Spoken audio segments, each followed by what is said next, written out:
É muito cansativo, gente. Vocês não acham isso extremamente cansativo? Não, nosso trabalho. Eu acho cansativo, sim. Eu acho assim, eu acho que a gente faz, mas eu acho cansativo. Isso só é cansativo por um motivo muito simples. É que o Guilherme Freire, as formas que ele trata as palavras no canal dele é quase como um apito para cachorro. Então, por exemplo, quando ele está falando coletivismo, ele vai usar isso da forma que mais chama o público dele para, digamos assim, concordar com o que ele está falando. Então, quando ele puxa essas palavras, por exemplo, coletivismo, ele joga isso, é para a pessoa que está meio entediada levantar a cabeça e dizer, é verdade, coletivismo, isso é mal. O Bento é coletivista, essas bobagens assim. Sim, sim. Então ele vai jogando, ele vai falando um pouco, aí ele joga, ele apita, usa o apito de cachorro, ele usa uma palavra forte que chama a pessoa para o vídeo de volta e concordar com ele. Então acaba sendo cansativo quando a gente fica tentando dar uma dimensão para a afirmação dele que não seja demagogia com o público que ele está interagindo. E o segundo ponto é que isso também é uma das armadilhas e que o público dele usa muito. Quando a gente respondeu o vídeo dele, reagiu o vídeo dele da Faça lá, nosso vídeo aqui no canal, uma das coisas que o pessoal que segue ele fala muito é assim, vocês não sabem a ideia do Guilherme Freire exatamente, e vocês estão pegando uma conversa qualquer dele, só que todas as vezes que o Guilherme Freire apresenta as ideias dele, é como uma conversa qualquer. Isso é uma estratégia, inconsciente ou consciente, para você não poder ser cobrado pelo que você está falando. E todo o público do Guilherme Freire repete a mesma exata coisa. Vocês não entenderam o pensamento de Guilherme Freire. E nunca se diz qual é o pensamento de Guilherme Freire. Então, veja que é quase um sectarismo, um ocultismo sobre a real interpretação sobre o que Guilherme Freire aparentemente está dizendo. Então, ele sempre... mesmo.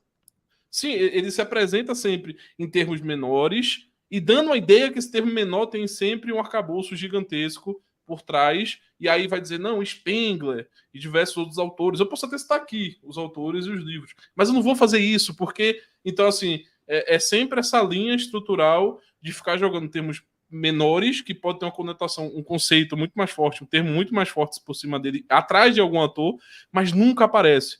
É quase como a Dilma falando que atrás do cachorro tem um menino e depois não sei o quê. É nessa vibe que ele leva os vídeos dele, os debates dele. Nunca se sabe o que Guilherme Freire está dizendo, nunca se pode cobrar Guilherme Freire, porque afinal de contas ele é professor de filosofia do ITA. Eu não sei quem liga para o professor de filosofia do ITA, porque o ITA é uma referência em matemática e engenharia e não em filosofia, mas tudo bem. E eu não sei também, e também tem 4 filhos. Então, aparentemente, ele luta jiu-jitsu. Então, assim, ele é imune a qualquer crítica, porque ele pratica jiu-jitsu, tem 4 filhos, é professor de filosofia no ITA, e também porque nunca se sabe o pensamento de Guilherme Freire. Ninguém sabe. Todas as pessoas que comentaram isso nos vídeos, eu perguntei qual era, e as pessoas não sabem qual é. Diz que eu tenho que fazer o curso, e não sei o quê, e parará e pererê. Amigo, desculpe, mas se eu preciso ver um curso seu para eu entender um vídeo seu no YouTube falando esses termos, então você está enganando as pessoas, porque se existe essa disparidade, Guilherme Freire no curso e Guilherme Freire no vídeo, como do canal dele... É uma refutação do Wittgenstein. É uma refutação do Wittgenstein. A linguagem do Guilherme Freire não tem acepção pública, só acepção privada. Mas não, estudaram bastante ele, assim. Eu vi que teve um esforço, tô elogiando vocês, teve um esforço de entender até o certo padrão psicológico do menino. É porque a gente teve que... A primeira vez, eu vou ser muito sincero, a primeira vez que a gente foi interagir com ele... confortável, assim, tá. Parece papo de louco, parece que eu tô dando papo pra louco, sabe? Mas isso é verdade. Mas uma coisa que eu quero colocar aqui é o seguinte, só para constar, as pessoas estão dizendo que a gente procurou treta com o Guilherme Freire. Eu vou ser muito sincero com isso. A primeira tentativa que o Adamska fez de conversar com o Guilherme Freire, e ele foi expulso da live dele, foi uma tentativa de conversar sobre um vídeo que ele fez sobre libertarianismo. O primeiro ataque nesse sentido foi quando o Adamska disse, e o Adamska é tradutor dos livros do Hoffman, é de fato uma pessoa consciente e efetivamente habilitada para discutir libertarianismo. Quando ele disse, pô, isso aqui que você disse é mentira, tá errado. Na live dele, ele foi bloqueado, só que, veja só, não foi uma questão que se soubesse quem era o Adamska. Não se sabia quem era o Adamska. Então a primeira vez, o primeiro confronto que nós tivemos nesse sentido foi uma resposta ao vídeo que ele havia feito sobre isso. Que eu fiz esse vídeo lá atrás. E de lá pra cá, eu venho respondendo porque eu vejo a figura dele crescendo e eu vejo ele se furtando ao debate e ele tratando os libertários como algo superado, algo da infância e juventude dele. E essa forma de tratar o libertarianismo como uma coisa da juventude pode ser liberal, pode ser reacionário, pode ser tradicionalista, pode ser conservador. Isso para mim isso também. Mas isso para mim é um absurdo. Eu me disponho a debater com qualquer pessoa que tratar dessa forma, porque isso é menosprezar o que o outro acredita. E assim, você...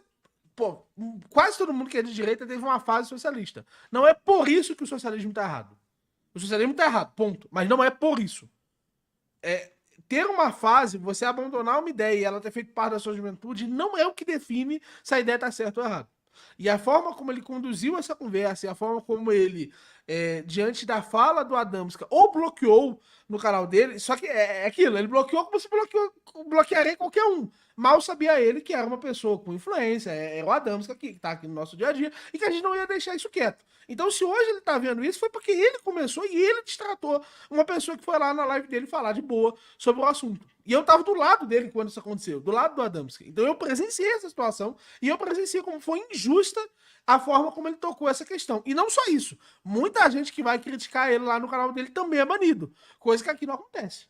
Pelo menos eu não bano. Se algum moderador aí tá saindo banindo o pessoal, vocês estão errados. Porque culpa do Malboro, culpa do Rosotos aqui. Eu não tenho essa excepção e é por isso que eu nem sei banir, eu queria aprender, porque eu fazer isso de verdade, mas eu não aprendi ainda a banir no YouTube. Mas no dia que eu aprender, o couro vai comer aqui. Mas o problema é o seguinte, pessoal. Eu nem sabia que ele tinha banido a Adamska, tá? Eu, pra ser sincero, eu só fiz aquele vídeo respondendo o Guilherme Freire, porque existe eu tô falando daquele vídeo lá atrás, lá na universidade que eu fiz. Desde lá atrás. Sim. Mas eu nem sabia que ele tinha sido... A questão é a seguinte, se um cara faz um vídeo dizendo...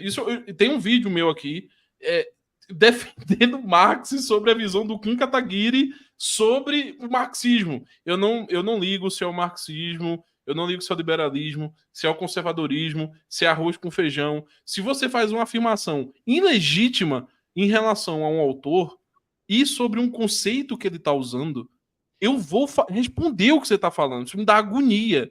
Porque as pessoas vivem fazendo isso comigo, que não sou ninguém, sou um Zé Bosta da puta que pariu, e as pessoas fazem isso comigo. Ah, não, a visão do Malboro é o caralho, eu nunca falei nada pra você. Vocês nem sabem qual é a minha visão sobre nada. Então, assim, isso é uma injustiça que vocês fazem, e não é a questão que eu sou super justo, não. É porque quando você vai tentar explicar pra pessoa o porquê determinado pensamento que ela defende tá errado, ela vai usar a mesma métrica que ela usou para dizer que o pensamento da outra pessoa estava errada, para defender o ponto dela. É justamente a ignorância. E o problema da ignorância é que você não consegue convencer as pessoas da realidade diante dos olhos dela. Então, quando você deixa uma pessoa se pronunciando a respeito de qualquer vertente que seja, de forma mentirosa e de forma ou até mesmo inválida, você tem que se levantar contra essa pessoa e demonstrar que aquele posicionamento não é correto, porque as coisas não funcionam na nossa fantasia, não é uma punheta constante na vida de vocês. Já que a gente falou de pornografia, a vida de vocês não pode ser uma punheta constante. Vocês não podem viver no mundo imaginário da fantasia, dizendo, ah, não, o Marx isso, ou então o Spengler aquilo, seja lá o autor que você queira. Essas pessoas tiveram vida, essas pessoas tiveram história, e as pessoas precisam ser coerentes e verdadeiras sobre o que as pessoas falavam e acreditavam, ou tentar se aproximar disso. Se vocês não acreditam que dá para se aproximar, acertar, mais ou menos se aproximar nos escritos dos autores. E o que a gente está vendo aqui, como o próprio Meurinho mostrou, e a Marise também falou, é que as afirmações do Guilherme Freire sobre os autores são inválidas. Não é nem que elas são imprecisas, são inválidas. Só é você abrir o livro do Locke e procurar, que você vai ver uma invalidade da perspectiva que ele está apresentando ali. Então, assim, pessoal, é muito mais uma questão calma. tá? Sobre responder ou não Guilherme Freire. E outra coisa, treta, eu não sei o que significa essa palavra, tá? Porque treta seria se eu tivesse aqui berrando, gritando, xingando, jogando pedra, que isso pra mim é uma treta. Se você me apresentar uma treta de quinta série, que os dois debatedores, ou a pessoa que está criticando, está citando autores e mostrando livros, por favor, me apresente, que eu quero estar presente nesse lugar para presenciar que tipo de treta é essa fabulosa. Eu queria poder ter tretas assim, no dia a dia, na rua, na televisão, no YouTube. Por favor, por mais tretas como essa, eu peço a vocês, todos vocês aí, que façam tretas tais quais como a que está acontecendo agora. Que é ir no autor, explicar pensamentos e botar as coisas na mesa. Se isso é treta, então sim, eu sou treteiro, eu faço muita treta e torço para que todos vocês façam tretas diariamente. Brabo. Vamos Eu quero continuar chegar aqui. só até a parte que ele disse que o Michel Foucault é do Escola de Franca. Não, eu sou completamente a favor do xingamento, desde que ele tenha um crivo de validade. Eu não sou contra você xingar. Eu xingo as pessoas aqui todo dia. Mas o foda é que, quando fala treta, parece que a gente tá aqui balbuciando, deitando no chão, todo mundo batendo, jogando coisa pra cima, sem falar nada. E não é o que tá acontecendo. Então, por favor, providencie tretas tais quais a que tá acontecendo aqui. Que eu vou assistir. Muito. O Cognosceiro mandou 10 reais e disse: professora, se o Freire está ruim, imagina reagir a um certo comunista dizendo que o Locke acredita que algumas pessoas são fadadas a ser escravas, porque Deus disse isso. Eu já ouvi essa.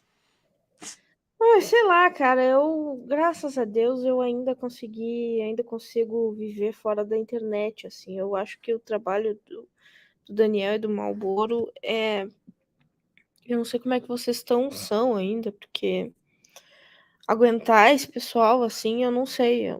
Eu realmente E não dá pra esperar a honestidade desse pessoalzinho, assim. Eu não sei, eu não tenho que responder. Eu não tenho que responder uma coisa dessa. Esse aqui é só o primeiro trabalho, o segundo é pior que esse. Esse aqui é o segundo. Esse aqui é o primeiro, o segundo é pior ainda. Qual é o segundo trabalho? A gente tem um segundo trabalho secreto, realmente secreto, em que a gente faz algo muito mais chato do que isso aqui. A gente vai mostrar depois ali. A parada é intancável. Vou dar play aqui pra gente chegar na parte. Eu até peço desculpa, pessoa. Eu de vigilância total.